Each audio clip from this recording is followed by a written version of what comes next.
Have you ever just sat and listened to Sri Rudram, even for a couple of minutes? You start to feel this subtle shift. Your breath gets a little deeper, your mind, it just quiets down. It's pretty amazing, right? So let's really dive into that. We're going to explore how this incredible ancient hymn actually works to heal our body, mind, and even our soul. You know that feeling like you're carrying around this invisible weight? You can't really explain it, but it's just there.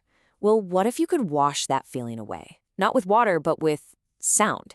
It might sound a little out there, but for centuries, this is exactly why people have turned to these sacred chants, for a kind of deep spiritual cleansing. And we're not talking about some quick surface-level fix here. No way. The wisdom behind Sri Rudram says it works on every single level of who we are. I mean, think about it. Your physical body, that constantly buzzing mind, your energy, your very spirit. It's like a complete holistic tune-up for your entire being, all wrapped up in one powerful hymn. So Sri Rudram is actually made up of two parts that work together like a perfect team. First, you've got Namakam.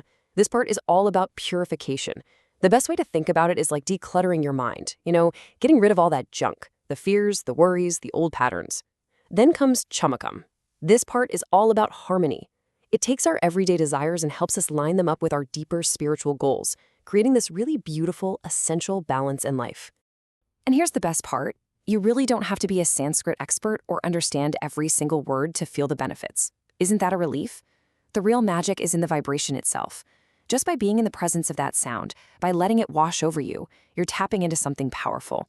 The resonance itself is what does the heavy lifting for your health, your peace of mind, and your inner strength. Okay, so let's zoom in on the mind for a second.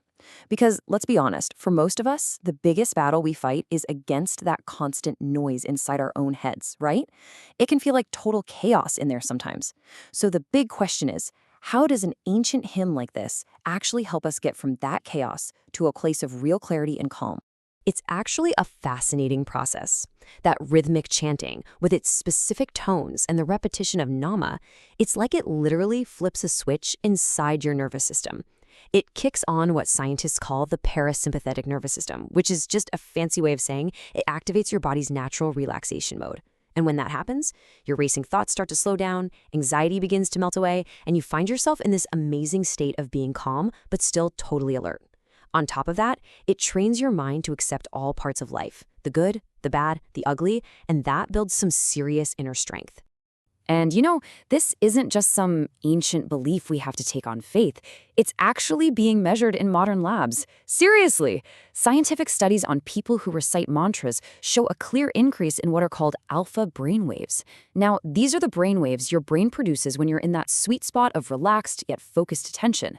So all that ancient wisdom about chanting bringing you peace, well, modern neuroscience is starting to prove it's absolutely true. All right, so we've talked about the mind, but what about the physical body? I mean, how can sound, just sound vibrations, actually impact our physical health? It seems a bit strange, but it all comes down to three things: resonance, rhythm, and what the yogis call prana, our vital life force energy. See, when you chant Sri Rudram, or even just listen closely, it's not something you just hear with your ears. It's something you feel deep inside your body. It creates this powerful vibration, this resonance, that you can literally feel in your head, in your chest, and down in your navel area. And guess what? Those areas line up perfectly with the major energy centers, the chakras, that yogic traditions have talked about for thousands of years. It's like it's tuning up and energizing your whole system from the inside out. And the very act of chanting is, in itself, a powerful breathing exercise. It really works just like pranayama, those controlled breathing techniques you learn in yoga. And the benefits are tangible. It's been shown to help lower blood pressure, stabilize your heart rate, and just get you into a much healthier, more even breathing rhythm.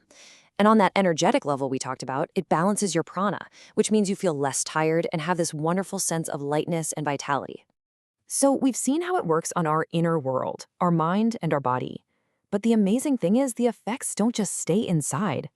That inner peace, that harmony, it naturally starts to ripple outward, and it begins to transform how we feel emotionally, and yes, even how we relate to other people. Think about the Namakam portion. It's this continuous recognition of the divine in everything. I mean, in every person, in nature, in the forces we love, and even the ones we find difficult. When you practice that perspective, it just melts away your own arrogance and judgment. How can it not?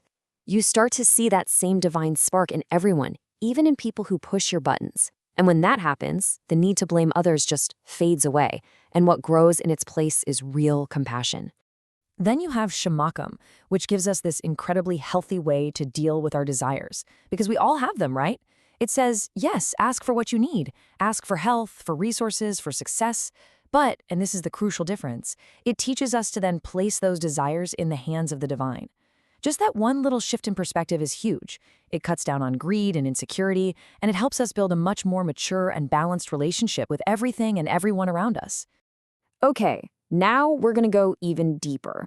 Beyond the mind, beyond the body, beyond our emotions. We're going to talk about the impact this practice has on the journey of the soul itself.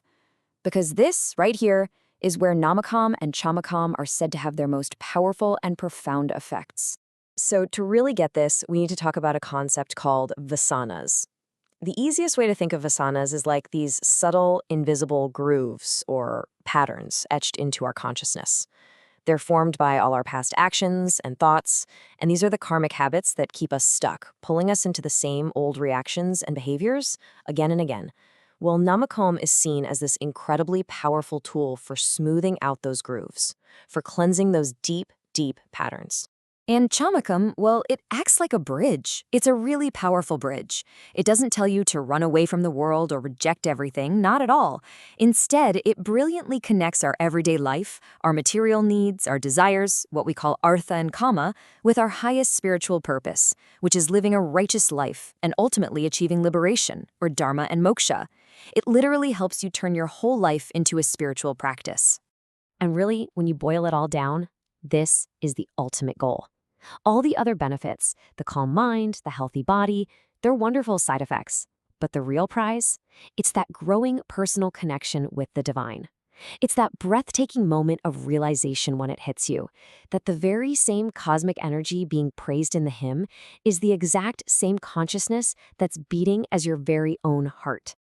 Okay, so we've talked a lot about all these amazing benefits, and I'm sure the question on your mind now is, this all sounds great, but how can I actually experience this for myself? Well, we put together a super simple, totally practical experiment that you can try starting today. It's this simple. For the next 14 days, just find 10 or 15 minutes for yourself each day.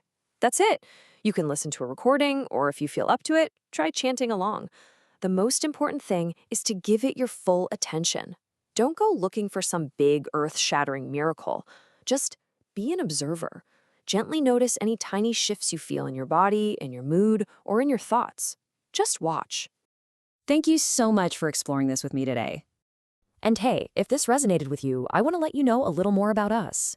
We are Gyan Kosh, and we're a multilingual channel dedicated to sharing spiritual wisdom. We have content in English, Hindi, Marathi, Tamil, Telugu, and a bunch of other languages, with even more on the way. Our whole mission is to bring you the timeless treasures of Sanatana Dhamma in a way that's simple, clear, and really meaningful. You'll find daily videos here on incredible texts like the Srimad Bhagavatam, the Bhagavad Gita, Lalita Sahasranamam, Narayaniyam, and we also share amazing stories of the great saints. Just so much to explore. And remember, it's all available in multiple languages. So if you feel like you're getting something valuable from this, we'd be so grateful if you'd subscribe to Gyan Kosh. That way, you won't miss any of our daily videos. And of course, please don't forget to like this video and share it. Help us spread this divine knowledge with your family, your friends, and your whole community. Let's work together to keep the beautiful light of Sanatana Dharma shining bright for everyone.